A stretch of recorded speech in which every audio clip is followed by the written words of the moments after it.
I bet $500,000 this black waitress is too stupid to speak Chinese. Richard Morrison's voice echoes through Manhattan's most exclusive restaurant. He points directly at 19-year-old Zoe Taylor like she's a circus animal. She probably dropped out of high school. Morrison stands up, towering over her. These people can barely speak proper English, let alone real languages. He snaps his fingers in front of Zoe's face. What's 2 plus 2, sweetheart? Need your phone calculator for that? The tech billionaire pulls out his own phone, recording her humiliation. His 3 Chinese business partners look mortified as other diners stop eating. We need this quantum computing contract translated perfectly, Morrison announces loudly. $200 million depends on it. But instead of hiring professionals, let's watch this dropout embarrass herself. Crystal chandeliers cast harsh light on Zoe's trembling notepad. Her professional smile cracks slightly. Have you ever seen someone get exactly what they deserve? Morrison continues his Mandarin performance, unaware that Zoe understands every cruel word. He describes her as another uneducated young server who probably can't even read. His Chinese partners grow increasingly uncomfortable as nearby tables pull out phones to record. She's typical of her generation, Morrison sneers in Mandarin, lazy, entitled, and completely useless in the real world. Zoe quietly finishes refilling their water glasses. Her hands are steady now. Something shifts in her expression, a flicker of steel replacing the uncertainty. She turns to face the Chinese executives directly. When she speaks, her voice is calm and crystal clear. Gentlemen, I couldn't help but overhear your discussion about the quantum computing partnership. Your concerns about algorithm scalability are completely valid, but there's actually a more elegant solution using recursive neural networks that could reduce processing time by 40%. The words flow in perfect Mandarin. Not just fluent, flawless. The Beijing accent is so precise it sounds like she grew up in the capital. Complete silence. Morrison's jaw drops. His phone slips from his hand, clattering onto the marble floor. The Chinese executives stare in absolute shock. Zoe continues without missing a beat, switching effortlessly between Mandarin dialects. The technical specifications in your contract could be optimized further. I notice you're using outdated encryption protocols that leave vulnerabilities in data transfer. She's not just speaking Chinese, she's demonstrating advanced knowledge that would challenge PhD computer scientists. The lead Chinese executive recovers first, leaning forward with fascination. How do you know about quantum algorithm architecture? I've been following your research papers, Zoe replies smoothly in Mandarin. Your team's work on quantum entanglement protocols is brilliant, but there's room for improvement in the decoherence correction systems. Morrison sits frozen, his entire worldview cracking in real time. The restaurant has gone completely quiet except for the soft sound of phones recording this impossible moment. One of the Chinese partners pulls out his business card with trembling hands. Miss, we must discuss this further. Are you available for consultation? The same girl Morrison just called too stupid is now being courted by billionaire tech executives. How does a 19-year-old waitress know advanced quantum computing theory? What happens next defies every assumption in the room. Word spreads through Lumiere restaurant like wildfire. The impossible girl who just embarrassed a tech billionaire in perfect Mandarin becomes the center of attention. A Russian oligarch at table 12 grows frustrated with his translator. The elderly man pounds his fist, shouting about cryptocurrency contracts worth millions. His translator looks helpless. Zoe approaches quietly. Excuse me, sir. I couldn't help but notice your difficulty. She switches to flawless Russian with a perfect Moscow accent. Your translator missed several critical terms in the blockchain protocol. The smart contract language actually favors the Saudi partner unfairly. The oligarch's eyes widened. Zoe continues, now speaking Arabic to his Saudi business partner, then German to the Swiss banker at their table. 3 languages flowing seamlessly, each conversation building on the last. She's not just translating words, she's explaining complex financial concepts that would challenge industry experts. Morrison watches from his table, paralyzed. His Chinese partners ignore him completely, fascinated by this linguistic phenomenon happening steps away. At table 7, elderly Japanese tourists struggle with the wine menu. Zoe glides over, speaking formal Japanese with perfect Keigo honorific language. But she doesn't stop at politeness. She discusses the wine's terroir in technical French with the sommelier. then explains fermentation chemistry in Italian to museum curators at the neighboring table. Every interaction reveals deeper knowledge: economics, law, art history, science. Each language unlocks another field of expertise. The pattern becomes undeniable. This isn't just multilingual ability, it's genius operating across disciplines that normally require decades to master. Restaurant staff emerge from the kitchen to watch. Managers abandon their posts. Other diners stop pretending to eat, phones capturing every moment. Morrison's carefully planned business dinner disintegrates around him, but something far more extraordinary unfolds. A UN diplomat stands up at the far corner table. In flawless Arabic, he addresses Zoe directly. "Miss, would you consider interpreting at tomorrow's climate negotiations? We've been searching for someone with your cultural sensitivity." The entire restaurant now watches this 19-year-old waitress field diplomatic requests like she's been doing it for decades.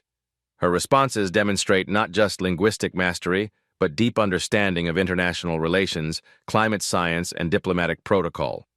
She discusses carbon offset mechanisms in Arabic, renewable energy infrastructure in Spanish, and climate adaptation strategies in Portuguese.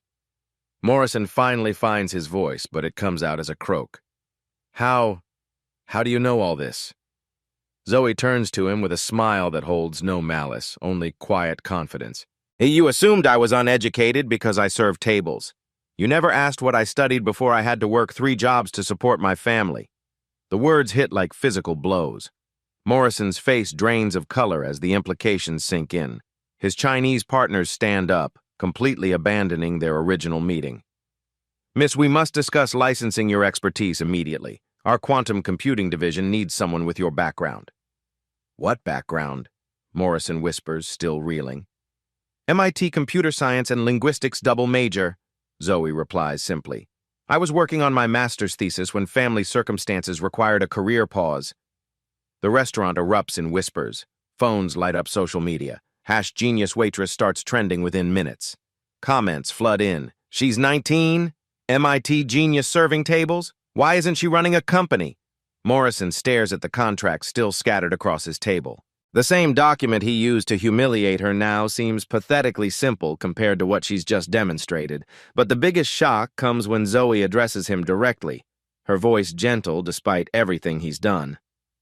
"Mr. Morrison, your quantum computing contract has several optimization opportunities. Would you like me to review it properly? Professional consultation rates apply, of course. She's offering to help the man who just publicly degraded her." The camera phones capture every word as Morrison realizes he's not just witnessing a linguistic miracle. He's watching someone with the grace to forgive his ignorance while simultaneously proving his assumptions catastrophically wrong. Every customer in Manhattan's most exclusive restaurant now knows they've witnessed something unprecedented. A young woman dismissed as worthless has just demonstrated capabilities that threaten the very foundations of how society judges potential. But one question burns brighter than all the rest. How did someone with this extraordinary gift end up serving tables instead of leading industries? The truth about Zoe Taylor unfolds like layers of a painful onion. Behind her confident exterior lies a story that would break most people her age. 18 months ago, Zoe was MIT's rising star. Double majoring in computer science and linguistics at 17, she maintained a perfect 4.0 GPA while developing revolutionary AI translation algorithms that could change global communication forever. Her professors called her the most promising student they'd seen in decades. Tech companies already courted her for internships. Her future seemed limitless. Then COVID-19 hit like a wrecking ball through her family's stability. Her father, a mechanical engineer for 30 years, lost his job when the automotive plant closed. Her mother's breast cancer diagnosis came with stage 3 severity and treatment costs reaching $8,000 monthly. Her 16-year-old brother needed private school tuition to keep his robotics scholarship that represented his only path to college. Zoe made the impossible choice. She dropped out of MIT to become her family's financial lifeline. Now she works 3 jobs with military precision: restaurant server from 6 a.m. to 2 p.m., online coding tutor from 3 to 8 p.m., freelance technical translator from 9 p.m. to midnight. 4 hours of sleep, then repeat. Every dollar goes home. Every tip pays for her mother's chemotherapy. Every translation project funds her brother's education. Every sacrifice keeps her family afloat while her MIT classmates graduate without her. But Zoe hasn't surrendered her dreams. She's strategically repositioning them. The restaurant's diverse clientele became her secret laboratory. Every conversation in every language feeds data into her AI prototype. She's been developing revolutionary translation software that doesn't just convert words. It translates cultural context, emotional nuance, and unspoken meaning. Her notepad isn't just for orders. It's for documenting linguistic patterns that could revolutionize global communication.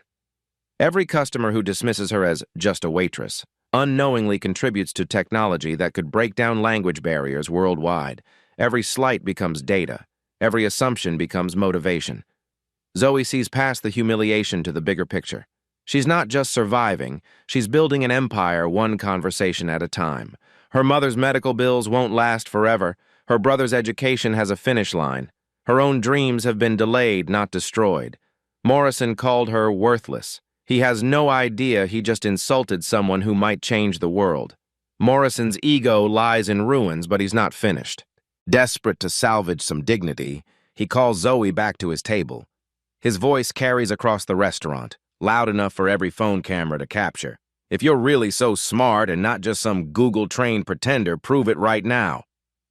He yanks out the thick Chinese contract from his briefcase. 500 pages of dense technical language about AI patents and quantum computing algorithms.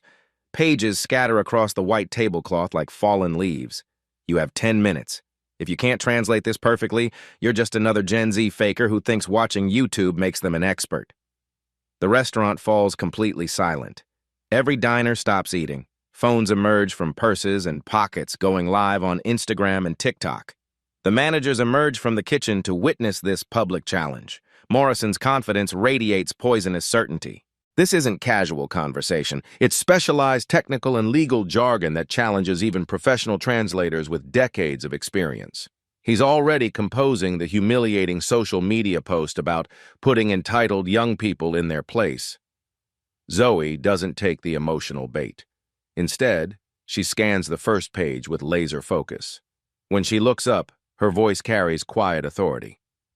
This contract has 4 critical legal errors that could void the entire agreement and expose both parties to patent litigation. Would you like me to fix those while I translate, or should I just point them out? Morrison's smirk falters. That wasn't the response he expected. Zoe begins working, but she doesn't just translate. She transforms the document. Her voice stays calm as she explains each section in real time. She catches translation nuances that would cost millions in misunderstandings. She identifies clauses that unfairly favor one party and suggests diplomatic language to balance the agreement. The quantum algorithm description in Section 12 could be optimized for 23% better performance, she notes, writing comments in perfect Chinese calligraphy. The patent language in Section 18 provides inadequate international protection, and the regulatory compliance section overlooks potential issues in 5 different countries. The Chinese executives frantically take notes. One whispers to another in Mandarin, "She's better than our entire legal and engineering teams combined." They start firing technical questions at Zoe: quantum computing theory, intellectual property law, international trade regulations, questions that stump most industry veterans. She answers each one with the casual confidence of someone who's been thinking about these problems for years. Morrison's panic becomes visible. His carefully planned business deal is being rewritten by a teenager, but more terrifying, she's making it exponentially better. His Chinese partners now look at him with disappointment, wondering why he's been wasting their time when this kind of talent was sitting right in front of them. The crowd grows larger. Restaurant patrons abandon their meals to watch. #Genius Waitress trends globally. Comments flood in. She's 19? MIT needs to give her a full scholarship. Why isn't she running a company? Local news outlets pick up the story. The impossible girl who's rewriting multi-million-dollar contracts while serving dinner becomes appointment viewing. Zoe finishes in 7 minutes, not 10. She hands Morrison the contract with handwritten notes in perfect Chinese calligraphy, then looks him straight in the eye. "That'll be $3,000 for the legal consultation standard industry rate." The translation and optimization suggestions are complimentary for first-time clients. The restaurant erupts in applause. Morrison's Chinese partners immediately ask if they can hire Zoe directly as their primary legal and technical consultant. The power dynamic has completely flipped. The entire restaurant watches a 19-year-old rewrite the rules of business while the man who called her too stupid sits in stunned silence. But Morrison's humiliation is just beginning. The viral videos spread like wildfire, but success brings unexpected enemies. Within hours, #Genius Waitress trends worldwide, and the backlash begins with surgical precision. Restaurant manager Tom Bradley pulls Zoe aside, his nervous energy radiating anxiety. "You're causing major disruptions. Customers come here for dinner, not a circus. Corporations are getting complaints." The complaints paint Zoe as everything society fears about young people. Attention-seeking, disrespectful to authority. Making older customers uncomfortable. The familiar weapons used to tear down anyone who dares to shine too brightly. Other servers turn cold overnight. "She thinks she's better than us," whispers Sarah from the hostess station. "Probably staged the whole thing for social media fame." Jealousy disguised as concern spreads through the staff like poison. Morrison unleashes his network's full power. Phone calls to the restaurant owner. Threats to pull his corporate events worth $200,000 annually. Whispered campaigns through his business circles about Zoe being difficult and unpredictable. The attacks focus laser-sharp on her age. Too immature for real responsibility. Lacks real-world experience. Book smart but business stupid. Doesn't understand how things really work. Every stereotype about young people weaponized against her extraordinary abilities. Even worse are the concerned trolls hiding behind fake mentorship. "We're not ageist, but she needs to learn respect. Young people today think they know everything. She should be grateful for the job instead of showing off." The financial pressure intensifies. Her online tutoring clients start canceling after seeing the controversial videos. Parents don't want their children taught by someone too young or too outspoken.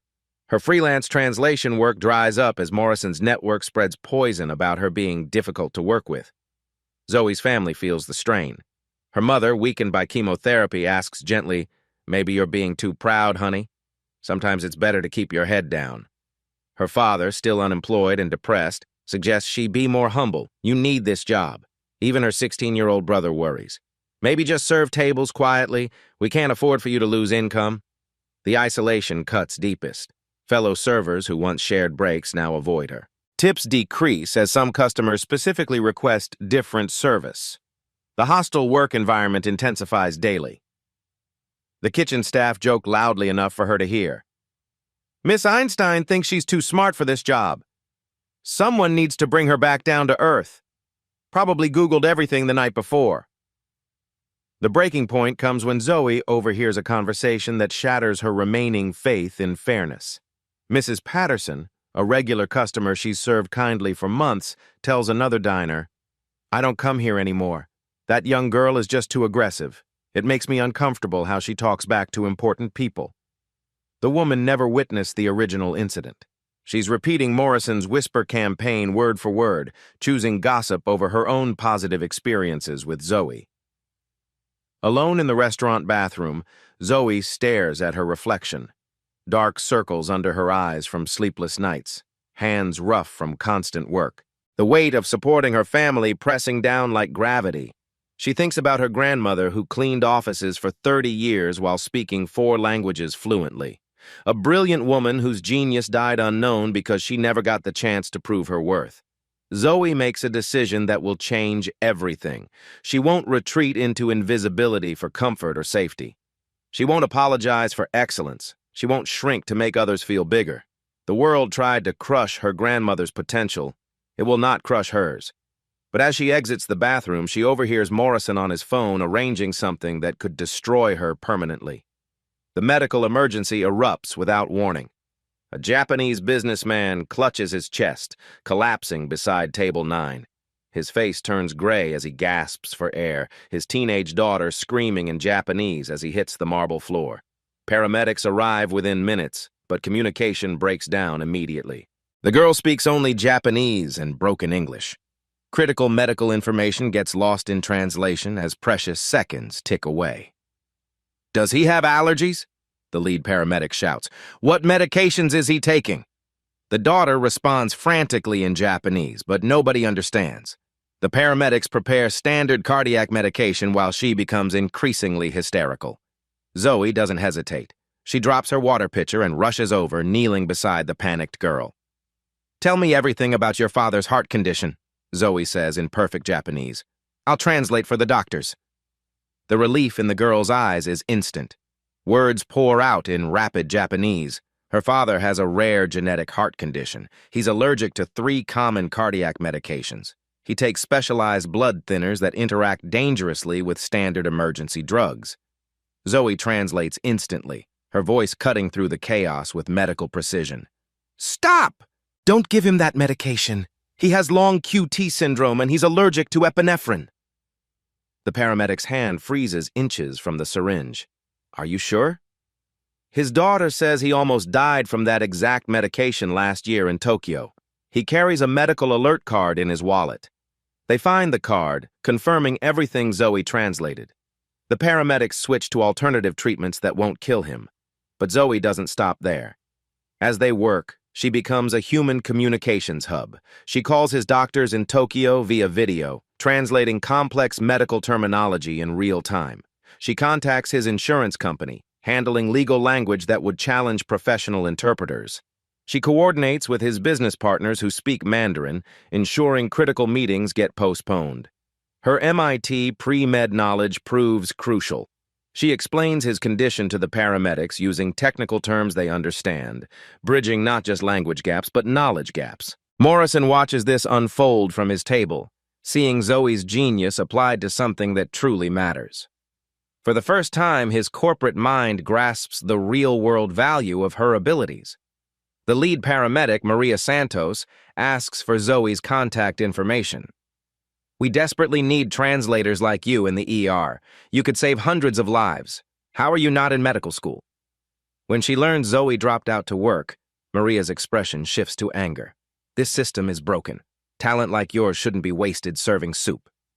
As the businessman stabilizes and gets transported to the hospital, his daughter takes Zoe's hands through tears. Her gratitude transcends language barriers. This moment, human connection across cultural divides, represents everything Zoe's technology could enable globally. Dr. Elizabeth Thompson, a venture capitalist who witnessed everything, approaches Zoe discreetly. "What you just did, that coordination, cultural sensitivity, technical knowledge, that's the future of emergency medicine. We need to talk." Morrison's Chinese partners pull him aside. "This young woman demonstrated more practical value in 20 minutes than your entire presentation promised. Why is American society wasting her talents when she could be saving lives and building the future?" Social media explodes again. Videos of Zoe coordinating the medical emergency go viral worldwide. Comments pour in from healthcare workers, immigrants, and families sharing stories of communication barriers in critical moments. Restaurant management suddenly changes their tune. Instead of trying to silence Zoe, they want to feature her. Reservations spike as people want to meet the genius teenager. The shift is palpable. Zoe receives a text from her mother. "I saw the news. I'm proud of who you're becoming." As the evening winds down, Morrison approaches Zoe with something that looks like respect mixed with shame. Morrison requests a private meeting the next day. His penthouse office overlooks Manhattan like a concrete throne, a stark contrast to the restaurant's service corridors where their story began. "I've built my career on recognizing talent and innovation," Morrison begins, his voice stripped of yesterday's arrogance. "Last night I realized I've been completely blind to the most obvious source of both." He spent the night researching Zoe's background. MIT transcripts showing a perfect 4.0 GPA. Research papers on neural language processing that impress professors twice her age. Patent applications for AI translation algorithms that could revolutionize global communication. "You're not just smart. You're already ahead of teams I pay millions," Morrison admits. "I kept waiting for young people to pay their dues, but you've already done work that most professionals never achieve." The confession cuts deeper. "I was so afraid of being outshined by someone a third my age that I couldn't see what was right in front of me." Morrison's offer staggers even him to make. $2 million initial investment in Zoe's AI startup, office space in his building's top floor, access to his entire business network. The catch? She leads completely. He follows her vision. Zoe remains cautious. This feels too convenient, too much like guilt-driven charity. When powerful people suddenly change direction, hidden agendas usually lurk beneath the surface. Your AI isn't just better than existing systems, Morrison continues, showing her research he's compiled. It's the foundation the next generation of global communication will be built on. I was an idiot to miss it. The terms favor Zoe entirely. Full equity control remains hers. Morrison gets a minority stake in exchange for funding and connections. Legal contracts written completely in her favor. All intellectual property rights stay with her. Dr. Thompson joins the meeting virtually, having researched Zoe independently. This isn't charity or reverse age discrimination. This is the smartest investment opportunity I've seen in healthcare technology in years. Morrison's Chinese partners want to license Zoe's technology immediately for their quantum computing applications. What started as his humiliation became her international breakthrough and his redemption through recognizing young talent. The symbolic moment arrives when Morrison hands Zoe keys to a corner office on the building's highest floor. The view's better up there. You'll need perspective for what you're about to build. And Zoe, hire other young people. We've been wasting an entire generation's potential.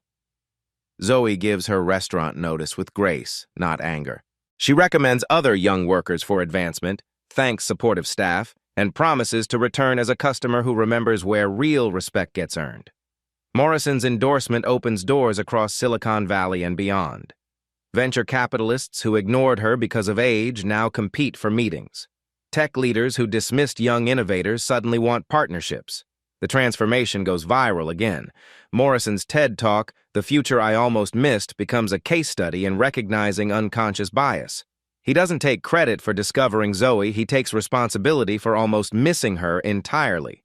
But as Zoe signs the partnership agreement, she mentions her secret weapon casually. I should mention, I've been testing a prototype AI that's learned from every conversation I've had in the restaurant for months. Morrison realizes he hasn't just invested in a brilliant young woman. He's backed someone who's been strategically preparing for this moment all along. 3 weeks later, Zoe returns to Lumiere Restaurant, not as an employee, but as herself. She's here to meet Mrs. Patterson, the elderly customer who stopped coming after Morrison's whisper campaign poisoned her mind against disrespectful young people. Mrs. Patterson fidgets with her napkin, embarrassment coloring her cheeks. "I'm so ashamed. I've been coming here for 5 years, and you were always the most thoughtful server. I should have trusted my own eyes instead of listening to gossip about entitled youth." Zoe doesn't lecture or shame. Instead, she asks about Michael, Mrs. Patterson's 14-year-old grandson who's struggling in school. The gifted boy is falling behind in Spanish class because traditional teaching methods don't match his learning style. "Would you like me to tutor him?" Zoe offers. Not as a business, as neighbors helping neighbors. Understanding multiple languages can actually help gifted students process information differently. Mrs. Patterson's eyes well up. She admits feeling overwhelmed by how fast the world changes. So much technology she doesn't understand. Young people who seem so different from her generation. Zoe listens with genuine patience. "Change feels threatening when we don't understand it," Zoe says gently. "But your generation faced changes my generation can't imagine. You adapted to computers, cell phones, the internet. You're stronger than you think." Through careful conversation, generational barriers dissolve. Mrs. Patterson shares stories of her own workplace struggles as a young woman, how male colleagues dismissed and underestimated her. She recognizes the patterns she's been unconsciously perpetuating. When Michael arrives for his first tutoring session, his confidence is shattered. Spanish conjugations feel impossible. Other kids call him stupid. Zoe shows him how language patterns connect across cultures, how his gaming skills actually help with learning syntax. "Languages are like code," she explains, watching his face light up. "You're already a programmer, you just don't know it yet." Within an hour, Michael successfully orders in Spanish from a passing waiter. His grandmother beams with pride as other customers spontaneously applaud. The ripple effect spreads quickly. Parents overhearing the session ask about tutoring for their children. Soon, Zoe has a waiting list of young people whose potential needs unlocking. Mrs. Patterson asks the question that matters most. Why did you come back after how I treated you? Zoe's answer carries profound simplicity. Because connection is stronger than conflict. My technology works, but it's useless if people don't trust each other enough to use it. Mrs. Patterson becomes Zoe's first beta tester for the consumer version of her translation app. Eager to connect with diverse neighbors and understand her grandson's rapidly changing world. The scene ends with 3 generations laughing together as Michael successfully orders dessert in Spanish, his newfound confidence radiating pure joy. True change happens one conversation at a time. 6 months later, Zoe faces her ultimate test. The United Nations hosts emergency climate negotiations between 5 nations representing different continents, with young activists demanding seats at decision-making tables. Official translators walked out after receiving death threats. Diplomatic communications have collapsed completely. Secretary General Maria Santos calls Zoe directly. She's the supervisor of the paramedic from the restaurant incident, now revealed as a high-ranking UN official. We need someone who can navigate not just languages, but generational and cultural divides, Maria explains urgently. The young activists won't trust traditional diplomats. The older delegates won't take them seriously. You're our bridge.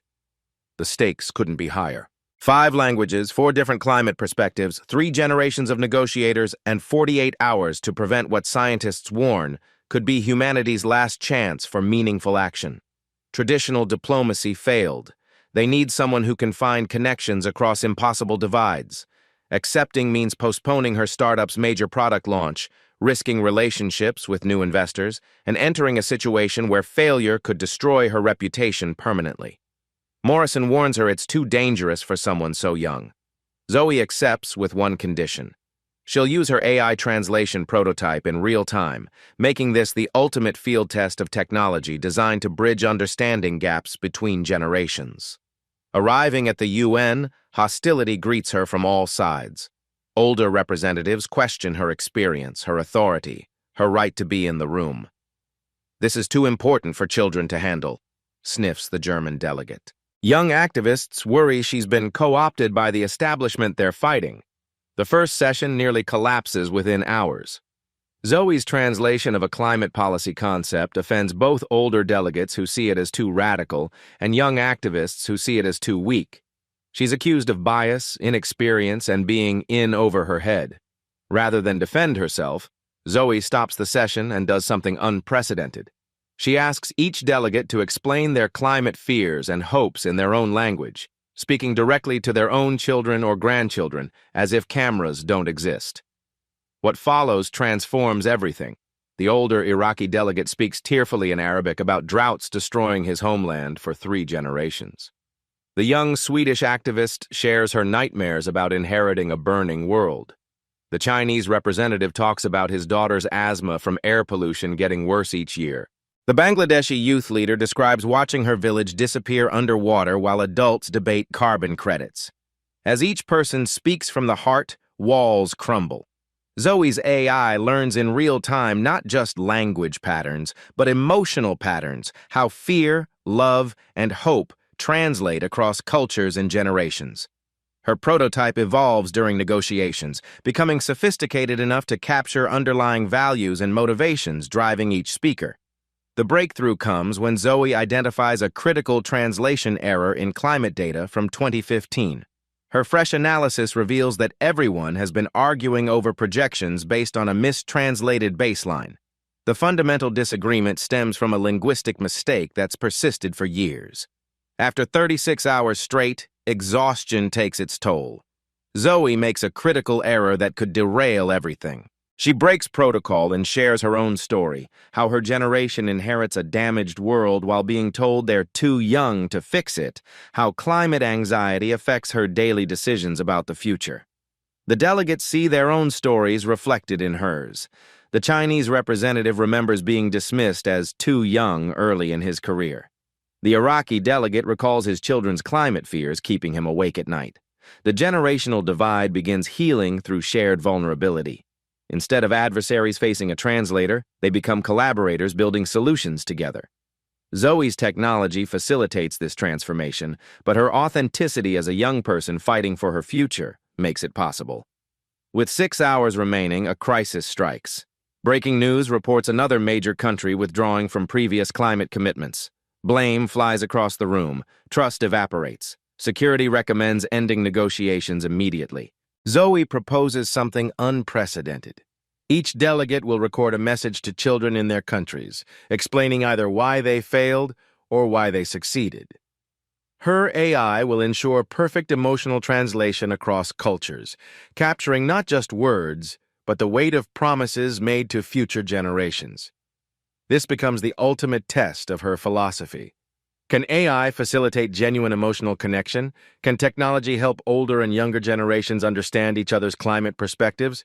Her AI doesn't just translate words, it captures the emotional urgency of climate action, the cultural context of environmental responsibility, and universal parental love. When the messages play back, hardened negotiators cry openly. The breakthrough creates momentum. Delegates begin writing the climate agreement together, using Zoe's AI to ensure every word carries identical meaning and urgency across all languages and generations. They're not just setting carbon targets, they're creating a new model for intergenerational cooperation on humanity's biggest challenges. Personal costs mount as investors grow furious about delayed launches. Major clients threaten to withdraw funding. Zoe risks everything for this moment, betting her future on making a difference right now rather than building wealth later. In the final hour, she faces the ultimate choice. Leave now to save her business deals and secure financial success, or stay to complete negotiations knowing the personal sacrifice required. Zoe chooses service over profit, significance over success. She'll finish these negotiations even if it costs her everything else. Her genius wasn't meant just for personal achievement. It was meant for moments exactly like this. At 11:42 p.m., the most ambitious climate agreement in human history gets signed. For the first time, it includes binding commitments accounting for intergenerational justice, with young people having ongoing monitoring roles in implementation. The agreement streams live to 2.8 billion viewers worldwide. #Climate Unity trends in 34 languages. Zoe's name becomes synonymous with using technology to bridge divides that matter most for humanity's survival. Global leaders praise the Zoe Protocol, AI-assisted communication ensuring cultural and generational perspectives never get lost in critical negotiations again. But as celebrations begin, breaking news devastates her personal world. Her startup's main competitor announces they've stolen her AI technology patents, launching a product suspiciously similar to her years of work. The same night she saves the planet's future, someone tries to steal her own. Despite the patent theft that could destroy her financially, Zoe focuses on what truly matters. The climate agreement isn't just signed, it's revolutionary. Her AI-mediated communication protocols become the new global standard for inclusive negotiations, ensuring no voice gets lost in translation again. The UN announces something unprecedented, the permanent Zoe Protocol for all future international negotiations. Her prototype becomes the foundation for a new era of diplomatic communication that bridges not just languages, but entire worldviews across generations and cultures. At 19, Zoe becomes the youngest person ever to address the UN General Assembly. Her speech about technology for understanding gets translated into 200 languages and becomes required viewing in schools worldwide. Students from elementary to university study how one teenager changed global diplomacy forever. Secretary General Santos presents Zoe with extraordinary recognition, a specially created UN medal for service to future generations. Only 15 have ever been awarded in the organization's history, and she's by far the youngest recipient. The ceremony broadcasts live to every continent. The medal ceremony became a television appointment globally. World leaders stand to applaud as Zoe accepts recognition that acknowledges her not as a promising young person, but as someone who's already changed history. Media transformation follows immediately. Every major outlet wants interviews, but the story transcends individual achievement. Zoe becomes the global symbol of what happens when society stops underestimating young people and starts amplifying their voices instead. The restaurant where everything began requests a special visit. This time, Zoe enters Lumiere as an honored guest.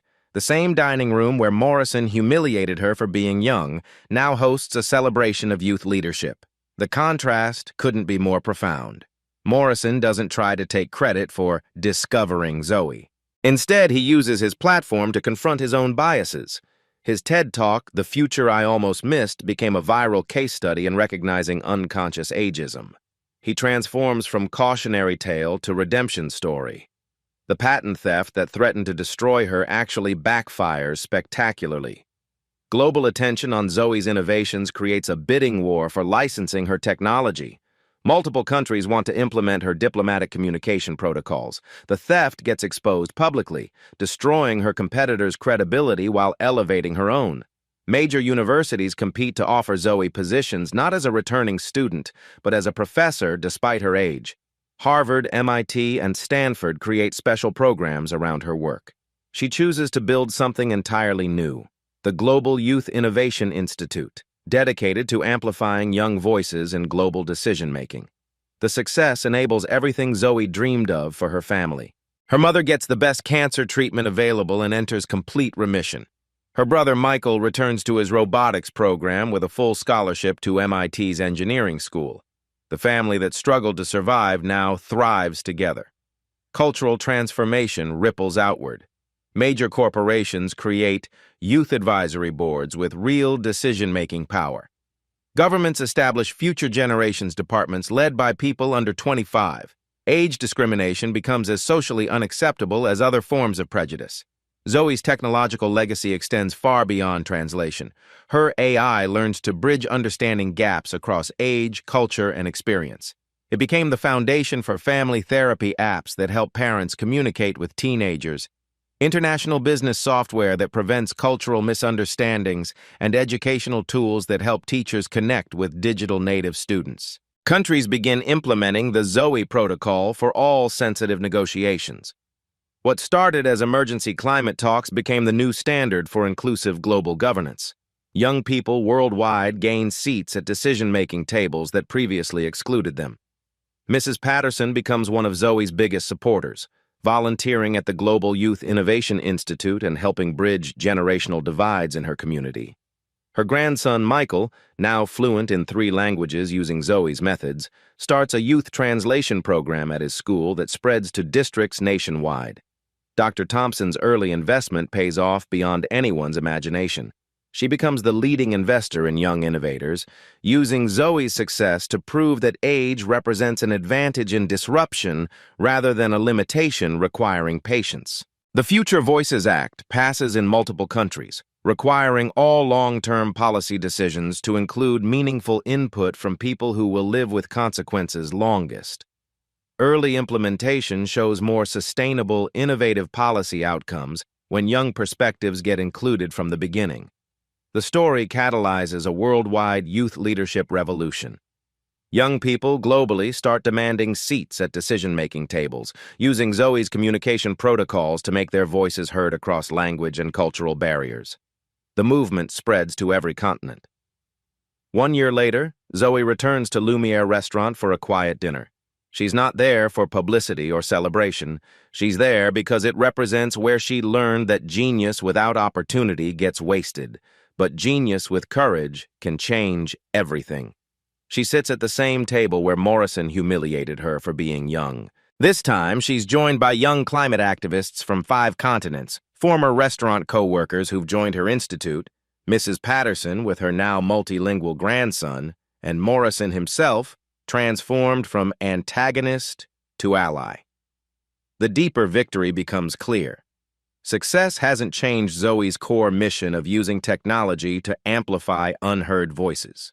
The wealth, recognition, and power serve a larger purpose. Her true legacy gets measured in barriers broken, voices elevated, and potential unlocked across generations. Inspired by her story, viewers worldwide begin sharing encounters with dismissed young talent.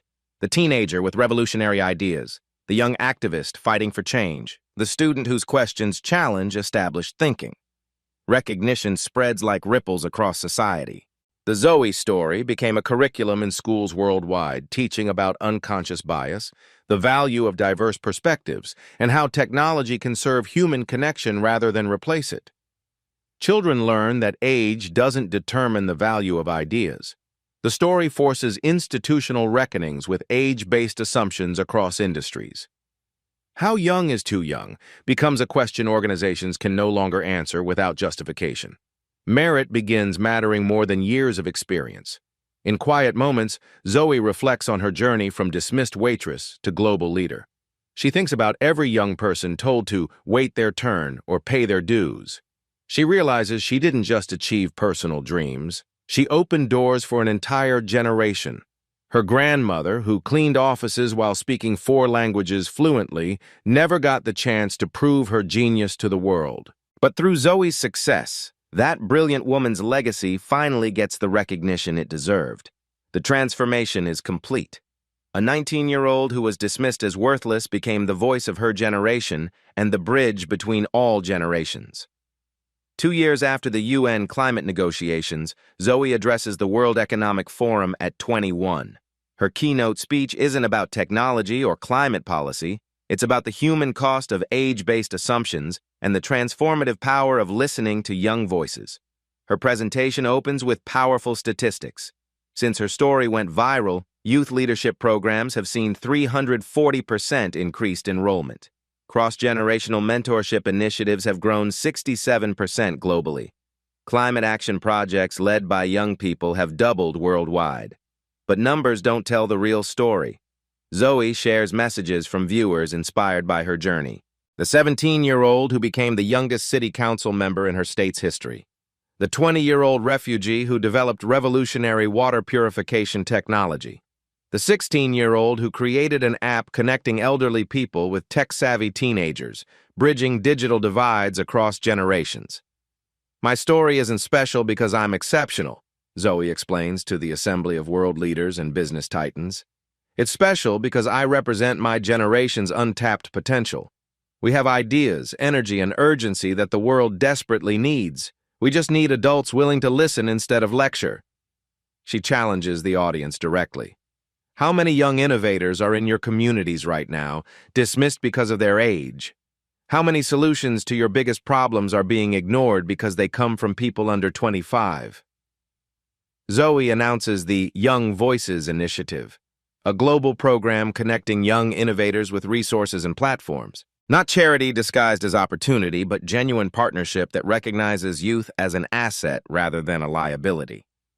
The Global Youth Innovation Institute partners with universities worldwide, offering reverse mentorship programs where students teach faculty about emerging technologies and generational perspectives that older educators miss entirely.